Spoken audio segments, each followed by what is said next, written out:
बिस्मिल्लाहिर्रहमानिर्रहीम सल्लल्लाहु अला मुहम्मद। अस्सलाम वालेकुम व्यूअर्स, उम्मीद करता हूँ कि आप लोग खुश भी होंगे और बफज़ले खुदा सेहतमंद भी होंगे। व्यूअर्स, आज मैं बात करूँगा कि होम्यो डॉक्टर कैसे बनता है, कितनी तालीम होनी चाहिए, कितना पढ़ना पड़ता है, कितने साल आगे तालीम करनी पड़ती है, तब जाके होम्यो डॉक्टर बनता है। तो व्यूअर्स, फर्स्ट ऑफ ऑल तो मैट्रिक में आपको फिज़िक्स, केमिस्ट्री और बायोलॉजी के सब्जेक्ट रखने होंगे। फिर जब आप मैट्रिक अच्छे नंबरों से पास कर लेते हैं तो फिर आपको आगे कॉलेज में FSC प्री मेडिकल के लिए एडमिशन मिलता है। तो फिर जब आप FSC कर लेते हैं तो उसके बाद आपने रब्ता करना है किसी भी होम्यो मेडिकल कॉलेज के साथ। वहाँ पे आप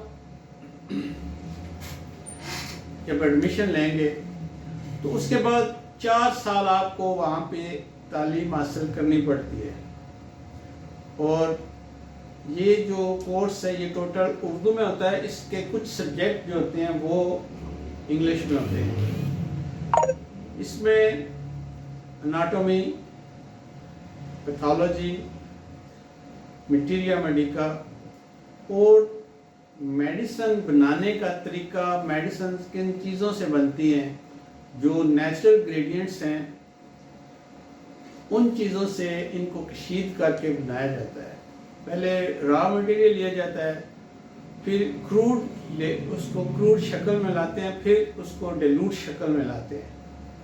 तो फिर जो स्टूडेंट इस इंसानियत के खिदमत के शोबे में आना चाहते हैं, उनको चाहिए कि वो मैट्रिक में मेहनत करें और मैट्रिक बायोलॉजी के साथ अच्छे नंबरों से पास करें ताकि उनको फर्दर कॉलेजेस में दाखिला मिल सके।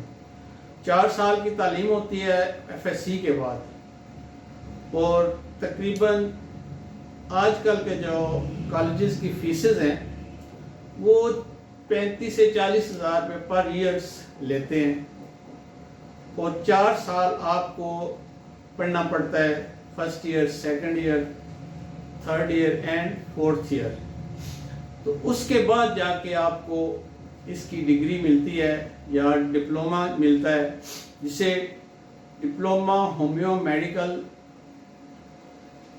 Medicine and surgery, diploma homeo medicine and surgery ये होता है। तो ये 4 साल का होता है, हालांकि डिप्लोमा तो 3 साल का होता है। तो ये एक केस भी लगा हुआ है गवर्नमेंट के साथ कि इसको डिग्री का दर्जा दिया जाए, इसीलिए तालीम को भी बढ़ाकर FSC को कर दिया है। तो तकरीबन आपके 4 से 4.5 लाख रुपया इस पे खर्चा आ जाता है 4 साल का। और रेगुलर क्लासेस होती हैं जिसमें आपको दिन को जाके पढ़ना पड़ता है। तो मेरी जो बच्चे या जो स्टूडेंट्स पढ़ रहे हैं लास्ट ईयर में या थर्ड ईयर में, तो उनको चाहिए कि वो पैथोलॉजी, मटीरिया मेडिका और एनाटॉमी पे बहुत ज़्यादा तवज्जो दें। क्योंकि जब तक आपको पैथोलॉजी का नहीं पता होगा, इंसानी जिस्म की पैथोलॉजी का पता नहीं होगा, तब तक आप उस पे दवाई सेलेक्ट नहीं कर सकते या बीमारी को डायग्नोज नहीं कर सकेंगे।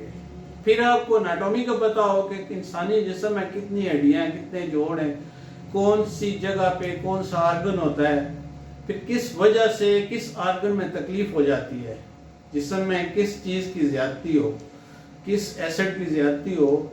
इंसानी जिस्म में 12 एसिड्स होते हैं, तो उन्हीं पे ये जिस्म काम करता है। तो फिर आपने इस पे काम करना है, तहकीक करनी है, तब जाके आपने 4था साल पास करना है। और उसके बाद आपको ये डिग्री मिलती है 4 साल की DHMS की, diploma homeo medicine and surgery की। फिर आप इसकी रजिस्ट्रेशन के लिए अप्लाई करते हैं, तो उस पर थोड़ा सा टाइम लग जाता है। लेकिन आपको चाहिए कि जब आप 4 साल की तालीम हासिल कर लेते हैं तो किसी भी मैच्योर्ड और जो एक्सपीरियंस होम्यो फिजिशियंस हैं, उनके साथ बैठकर आप एक्सपीरियंस के लिए अपनी प्रैक्टिस करें, उनके साथ उनको असिस्ट करें, मेडिसिन बनाने का तरीका, कौन सी पोटेंसी कहाँ पे इस्तेमाल होती है, और ये जब आप जान जाएं, केस टेकिंग आप मुकम्मल जान जाएं, पैथोलॉजी को जान जाएं, एनाटॉमी इंसानी जिस्म की जान जाएं, कैसे बंदे को डील किया जाता है, उससे कैसे मालूमात ली जाती हैं, क्योंकि होम्योपैथिक इंसान को देखते हैं फिर उसकी बीमारी को देखते हैं, एज वाइज उसके जिस्म की बनावट, उसकी आदत, फिर उसके सिम्टम्स लिए जाते हैं कि क्या क्या तकलीफ होती है, फिर आप उस बीमारी की काज पर जाते हैं कि इसके पीछे, इस बीमारी के पीछे क्या काज है, उस काज को दूर किया जाता है, फिर जाके वो बीमारी ठीक होती है। तो ये एक इंसानियत की खिदमत है। उम्मीद है कि आप लोगों को मेरी ये वीडियो से फ़ायदा होगा। तो स्टे ट्यून। अल्लाह हाफिज़।